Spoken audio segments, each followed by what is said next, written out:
What's going on, everybody? Welcome back to another page of the playbook. This is Nate coming at you guys with day 32 of 32 NFL offseasons in 32 days. Man, we made it. What a run again. 32 straight days. I was able to get all these out to you guys. This one's coming out late, but it's getting there, right? It's getting there. So, last team that we're going to talk about today, Washington Commanders. Before we get into today's video, guys, I just want to give a special shout out to today's sponsors, starting with Gold Fine and Bowles, lawyers for the injured. Personal injury, workers' compensation, those are their two things, but any sort of legal advice, they're the people to call. Give them a phone call, 309-673-5144. Tell them we sent you, okay? And I'd also like to shout out SeatGeek for sponsoring today's video as well. Use promo code PlaybookSports on their website to get $20 off your first purchase of $30 or more. Let's get back to the video. Let's talk just a little bit about last year. Commanders fans, I know, kind of an expectedly rough year, right? I'm not trying to pour any salt on the wounds, but not a very good roster from top to bottom. I think that's pretty easy to say. And when you trust quarterback Sam Howell, a fifth round, second year quarterback to kind of lead the charge, that's like punting on the season, right? It's like, yeah, maybe this kid can go out, shock the world, and shock us because we don't expect this out of him. And if he does, fantastic. We look like geniuses. And if he doesn't, well, that's okay because we don't really expect him to anyways, and we'll get a good draft pick out of it. And you guys did. You got a good draft pick out of it, picking number 2 this offseason. So he played just well enough to get you out of the Caleb Williams sweepstakes, but there's still plenty of talent at the top of the draft to take. So big offseason of turnover for Washington, right? Let's get into it. As always, we will start with the coaching changes in Washington. First up, Ron Rivera is out of Washington. I felt like it was coming, right? Kind of felt like this was expected to happen this year when things started going downhill. I mean, he went 26-40-1 as the head coach. That's just not going to cut it. He got 4 seasons. That's probably a season more than I expected him to get, truthfully. I like Ron Rivera. His time was just up in Washington. They weren't building a winner by any means at all. So I'm glad they got him out, and they did bring in Dan Quinn, Dallas Cowboy defensive coordinator, former head coach of the Atlanta Falcons. I like the attitude I think that he can bring to the team. Again, he's going to try and build up that defense. Was it a couple years ago we thought Washington's defense was like going to be a top 10 unit because they had all this talent, and it just never came about.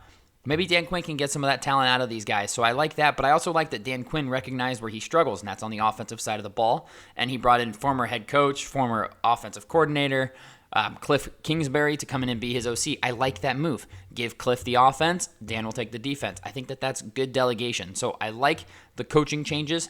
Not a shot at Ron Rivera. I just think that these two together kind of make a solid head coach together, and we'll see how that goes. It's going to be a really interesting dynamic. I'm not really excited to watch Washington games. Let's not get it twisted, but I'm interested to watch how Quinn and Kingsbury work together because they're both former head coaches that both struggled on the other side, right? Kingsbury's defense in Arizona was awful. Dan Quinn struggled offensively. Yeah, he had Matt Ryan, but that was Kyle Shanahan, let's be honest. So I'm going to give him a net positive coaching. I'm going to say it's a positive change for them going to Dan Quinn and Cliff away from Ron Rivera. So I like that move. That's a positive start. And let's get into free agency. Players lost. There's really only 2 of note that I want to mention here, and I'm going to start with cornerback Kendall Fuller. He was their number 1 corner going into this past season, and he wasn't really the problem in Washington. The whole defense just really stunk. He's still a very good man corner, their number 1 corner in my opinion, so losing him kind of hurts as he goes to your Miami Dolphins. Happy to have him. And then they also lost wide receiver Curtis Samuel, who was like a pseudo 2 behind Terry McLaurin, but also Jahan Dotson was up and coming and probably taking the reps from him. So letting him go is kind of a no-brainer in my opinion. So losing Kendall Fuller is tough, but I do think that losing Curtis Samuel doesn't move the needle a whole lot. And then they were busy in free agency. This was a busy free agency team, and I like several of these moves. I like at least 4 of these moves I'm going to mention. They brought in a couple Dallas guys. Dan Quinn couldn't help himself. He brought in Dorrance Armstrong to help shore up that defensive line. I like that move, especially if they move on from Jonathan Allen, which has been rumored, and it wouldn't be a terrible idea, especially because they could get really good value for him. And if you don't expect to be competing this year, why are you going to pay a defensive tackle all that money when you can move him and get a second, maybe even a late 1 if you give a 2 back or something like that? I don't know. But I like bringing in Dorrance Armstrong, and I like bringing in center Tyler Biadasz. I'm surprised that Dallas let him go. I think Biadasz, however you want to pronounce it, I think he's really solid. I think he was undervalued.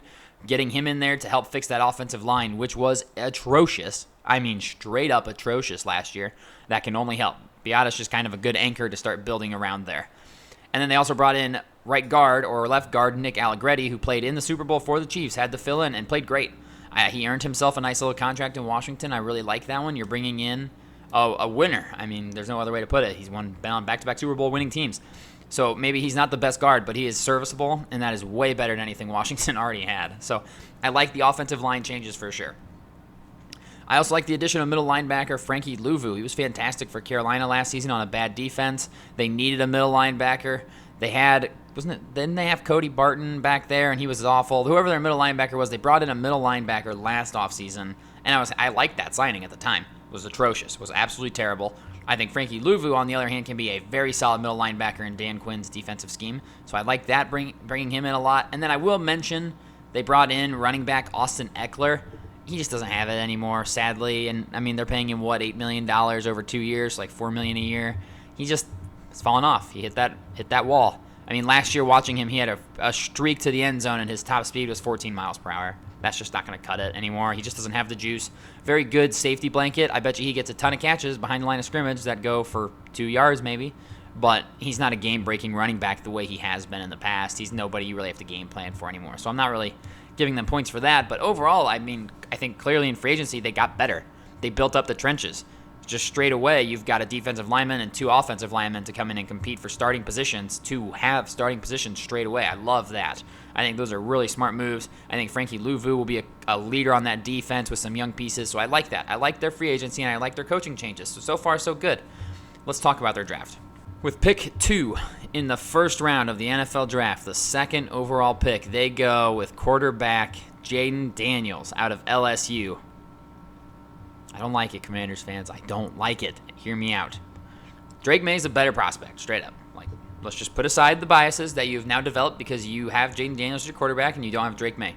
Drake Maye's a better quarterback prospect. He's younger, he's bigger, he has less injury history, he has been solid, he didn't transfer, he's got the cannon of an arm. Like, Drake Maye was the clear cut, like, this guy should be taken second overall, and they took Jaden Daniels. So I dock points for that. And then I just look at Jaden Daniels and his game, and he's a one-read-and-run quarterback, guys. Watch the tape. He's a one-read guy. If he's open, I'm throwing it. If he's not open, I'm running. And people are going to say, oh, well, he's like RG3. That's a fine comparison. But I think the better comparison here is Justin Fields. I see a lot of Justin Fields in his game. Throws a great deep ball, has a great arm for it, can run past you, can scamper off a 50-yard touchdown run at any point in time. You have to keep an eye on him. But when the defense drops 8 and his first read's not open, what's he going to do? We saw what Fields did. He got run out of town in Chicago. He's gone. It doesn't win. One read and run quarterbacks don't win. They're fun. They can be exciting, but they do not win football games. He's never shown the ability to stand in the pocket, work through his progressions while the bullets are flying live, and hit the open man. That's just not what he does. So, Commanders fans, are you guys happy with Justin Fields at pick number 2? That's who you got. And you are probably sitting there punching the air. I bet your thumbs are working overtime, typing how wrong I am. But deep down, you know I'm right.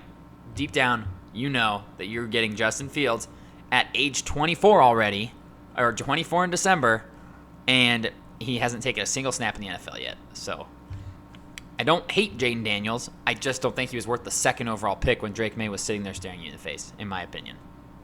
However, in the second round, talk about coming back strong. You know, if you get, I don't do grades on these, but whatever the highest grade is for any pick in the draft, it's what you give Jerzon Newton in the second round here. You could have genuinely made a case that he was the best defensive player in this entire draft, and you got him in the second round. That's unbelievable. That is insane value. I wanted him at pick 21 to Miami. I thought he could have gone anywhere after, like, pick 9. Honest to God. At pick 9, if the Bears had taken him, I'd be like, that's a good pick. You guys get him with the 4th pick in the second round. His hands are so quick and surgical for a defensive tackle. Love watching him play. His ability to stack and shed as a defensive lineman is fantastic. I think this guy could be an absolute star in Washington, truthfully. And now it makes even trading away someone like Jonathan Allen that much more palatable. So I love that pick in the second round. Absolutely love it. Second round, they also took cornerback Mike Sainristil, corner out of Michigan. I think he's a solid slot corner, and I think he's going to contribute a lot early because the Washington defense is so devoid of, like, top-tier talent. I don't see any reason why he's going to light the world on fire or be some superstar corner, but I think he's a solid pick. He'll play a lot, and I like that, as you guys know. Also in the second round, in the second round, they also 3 second-round picks. They took tight end Ben Sinnott. Solid blocker, safe pick, not explosive. He's not going to win you any games. You're not going to be like, oh man, thank God we got Ben Sinnott.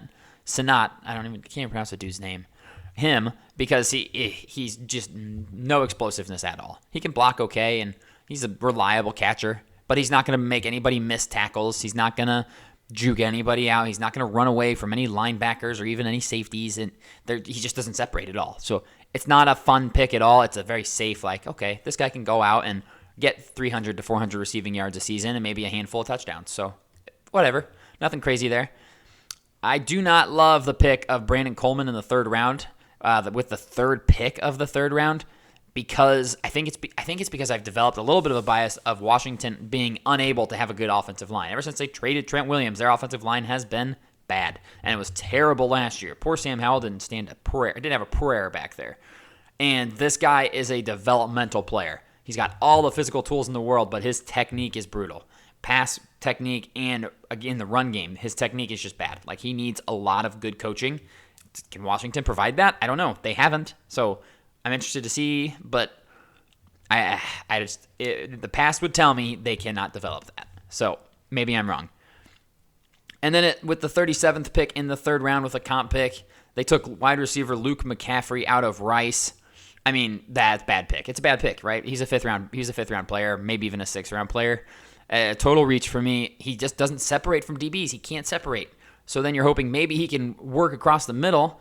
Maybe he's solid over the middle. Jaden Daniels doesn't throw over the middle. Doesn't help you. He's a deep ball thrower. He's not going to throw the ball over the middle to Luke McCaffrey, who's an average NFL athlete, truthfully. He's not his brother. Let's just get that out there right now. Luke McCaffrey does not even come close to equaling Christian McCaffrey, okay? He can be an okay receiver like a Brian Hartline, right? Someone who maybe works a little niche somewhere in the NFL, finds himself on a bad team, and winds up as a 1 for half a season down the road. This is not somebody who's going to come in and contribute right away. It's just not. So I'm underwhelmed with this draft, Washington fans. I'm sorry. I'm underwhelmed with it. They stole Jerzon Newton. Steal of the draft. I'll say it. Steal of the draft. But the rest of the draft is It's a lot of for me. I don't love it. I don't see Jaden Daniels being a star in the NFL. Doesn't have the tools. Doesn't really have a good system around him to succeed. He's already going to be 24 in December. He's an older prospect. If he was 21, I could be bought. I could buy into that, right? He's going to be 24 already. That's not old, but it's old for an NFL prospect. Looking at this draft, I see Jerzon Newton as a shining beacon, and then I see a bunch of players. And when you have the second pick in the draft and you have a chance to change the course of if you got Drake Maye and Jerzon Newton, it's an A draft. I don't care what you do with the rest of your picks. It's an A draft. You have your quarterback of the future and you have an anchor in the defensive line. 2 first-round caliber players. Top first-round caliber players. And you didn't do it. They didn't do it. They passed on him and let him fall to the Patriots. So I hate you a little bit for that because I think he's going to be great. Overall for this draft, I'm going to be a little harsh. I'm going to give him a C- on their overall draft grade. However, overall this offseason, while I may not like their draft, I like the rest of the offseason. I think they upgraded the coaches. I think free agency was a very clear positive for them. I think they brought in way more talent than they lost. And both those things weigh pretty heavily here. But they're putting all of their eggs in the Jaden Daniels basket. And that is not a basket that I'm willing to trust at all. And that's a part of this offseason. It's not like the Giants who are trusting Daniel Jones. They didn't bring him in, so I'm not counting that against them. Washington brought in Jaden Daniels to be the guy. I don't trust it. So overall, this offseason, I'm giving them a C. That's it, folks. That's the last grade for the 2024 NFL offseason. We've back-to-back years done this, gotten them all out in time. I'm going to take a little bit of a breather here because doing these videos every day, writing these things up, and it's been fun going through the whole process, learning a ton about each of these teams. It gives me guys to watch from every team. I remember doing the write-up on the Rams last year and thinking, I like this Puka Nacua kid. I think he could be something. Now, I did not expect him to be what he was, but I liked him last year when I did this because I got to watch a little bit of his tape, and I was like, this guy's solid. He was unbelievable. So It's always fun to kind of look back on these, and I want to thank you guys for checking out your team's videos. Check out your rivals' videos, and hopefully I hated on them for you. And, we'll see you guys in the next one here on the Playbook. If you're not subscribed, make sure you subscribe and hit that like button for me, okay? I'm realizing how much that helps. So appreciate everything, and we'll see you guys in the next one.